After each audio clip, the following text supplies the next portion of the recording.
సీతారామరాజు సినిమాలో హరికృష్ణ, నాగార్జున, సత్యప్రకాష్, సంగవి, సాక్షి Shivanand main roles లో వేశారు.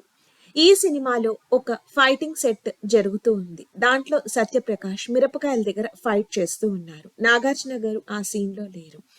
అయితే ఆ మిరపకాయలు ఎండపెట్టి డైరెక్ట్ గా వేసేశారు, ఎండిపోయిన మిరపకాయలు. దాంతో ఆ సెగ వల్ల కళ్ళల్లోంచి నీళ్లు వస్తున్నాయి అండ్ చాలా ఇరిటేషన్ గా ఉంది సత్యప్రకాష్ గారికి. కానీ ఆయన యాక్టింగ్ చేస్తున్నారు. నాగార్జున గారు ఎవరైతే ఈ సెట్ వేశారో వాళ్ళని పిలిచి, ఇలా మిరపకాయలు వేయచ్చా, వాటిని నానపెట్టి తీసుకొచ్చి వేయండి, వాటిని కొంచెం ఎండ పెట్టండి, ఈ సెట్ ఇప్పుడు క్యాన్సిల్ అవుతోంది, అలా ఒక ఆర్టిస్ట్ ని ఇబ్బంది పెట్టడం కరెక్ట్ కాదు అని చెప్పారు.